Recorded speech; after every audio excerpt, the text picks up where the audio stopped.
दुनिया भर के नेता और सामाजिक जगत के लोग पूर्व प्रधानमंत्री डॉक्टर मनमोहन सिंह के निधन पर दुख प्रकट कर रहे हैं। उनसे जुड़े संस्मरण सोशल मीडिया पर साझा भी कर रहे हैं। इस वीडियो के जरिए हम आपको ऐसे संस्मरण बताएंगे जो इस वक्त सोशल मीडिया पर वायरल हैं। नमस्कार, मेरा नाम अंकुर त्यागी है और आपका इंडिया एक्सप्रेस की इस खास वीडियो में स्वागत है। उत्तर प्रदेश की योगी सरकार में मंत्री असीम अरुण ने मनमोहन सिंह के साथ तस्वीर साझा करते हुए लिखा है कि मैं 2004 से लगभग 3 साल उनका बॉडीगार्ड रहा। एसपीजी में पीएम की सुरक्षा का सबसे अंदरूनी घेरा होता है क्लोज प्रोटेक्शन टीम, जिसका नेतृत्व करने का अवसर मुझे मिला था। एआईजी सीपीटी वो व्यक्ति है जो पीएम से कभी भी दूर नहीं रह सकता। यदि एक ही बॉडीगार्ड रह सकता है तो साथ यह बंदा होगा। ऐसे में उनके साथ उनकी परछाई की तरह साथ रहने की जिम्मेदारी थी मेरी। डॉक्टर साहब की अपनी एक ही कार थी, मारुति 800, जो पीएम हाउस में चमचमाती काली बीएमडब्ल्यू के पीछे खड़ी रहती थी। मनमोहन सिंह जी कई बार मुझे कहते, असीम मुझे इस कार में चलना पसंद नहीं है, मेरी गड्डी तो मारुति है। मैं समझाता कि सर यह गाड़ी आपके ऐश्वर्य के लिए नहीं है, इसके सिक्योरिटी फीचर ऐसे हैं जिसके लिए एसपीजी ने इसे लिया है। लेकिन जब कारकेड मारुति के सामने से निकलता तो वे हमेशा मन भर उसे देखते, जैसे संकल्प दोहरा रहे हों कि मैं मिडिल क्लास व्यक्ति हूं, आम आदमी की चिंता करना मेरा काम है, करोड़ों की गाड़ी पीएम की है, मेरी तो यह मारुति है। असीम अरुण 1994 में भारतीय पुलिस सेवा में चयनित होने के बाद उन्होंने आगरा, अलीगढ़, हाथरस, गोरखपुर आदि जिलों में जिला पुलिस प्रमुख के रूप में कार्य किया। उनकी अंतिम नियुक्ति कानपुर नगर के पुलिस आयुक्त के पद पर थी। एनएसजी के ब्लैक कैट कमांडो कोर्स को स्वेच्छा से सफलतापूर्वक करने वाले पहले आईपीएस अधिकारी। उन्हें तत्कालीन प्रधानमंत्री डॉक्टर मनमोहन सिंह के लिए विशेष सुरक्षा समूह के क्लोज प्रोटेक्शन टीम यानी कि एआईजी सीपीटी का प्रमुख चुना गया था। अगली पोस्ट है बेहद प्रख्यात और प्रसिद्ध पत्रकार रेहान फजल की।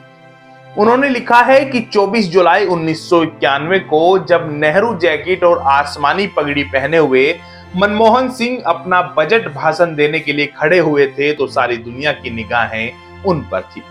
भाषण की शुरुआत में ही उन्होंने स्वीकार किया कि इस समय वो बहुत अकेला महसूस कर रहे हैं, क्योंकि राजीव गांधी का मुस्कुराता हुआ चेहरा उनके सामने नहीं है।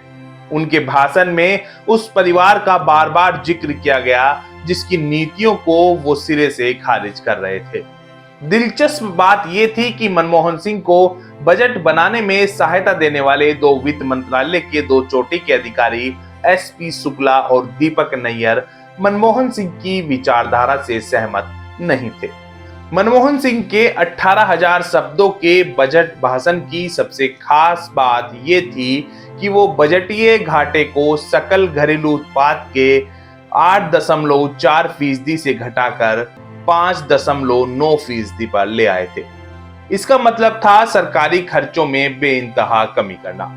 मनमोहन सिंह ने अपने भाषण का अंत विक्टर ह्यूगो के मशहूर उदाहरण से किया था, दुनिया की कोई ताकत उस विचार को रोक नहीं सकती जिसका समय आ पहुंचा है।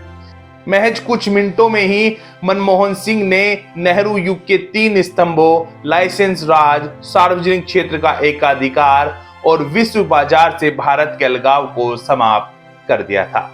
अमेरिका में भारत के राजदूत आबिद हुसैन ने वाशिंगटन से इसेर अहलुवालिया को फोन कर कहा कि वो उनकी तरफ से मनमोहन सिंह को गले लगा ले और उन्हें जागृति फिल्म का वो गाना याद दिलाएं, दे दी हमें आजादी बिना खड़क बिना ढाल। हालांकि ये गाना महात्मा गांधी के लिए लिखा गया था, लेकिन वर्तमान परिप्रेक्ष्य में मनमोहन सिंह पर भी लागू होता था। मनमोहन सिंह की सादगी और किफायत के तरीके से जिंदगी जीने के तरीके ने उन्हें उदारवाद की वकालत करने के लिए सशक्त बनाया। उन पर यह आरोप नहीं चिपक पाया कि उन्होंने उपभोक्तावाद और आलीशान जिंदगी के मोह के कारण उदारवाद का समर्थन किया है।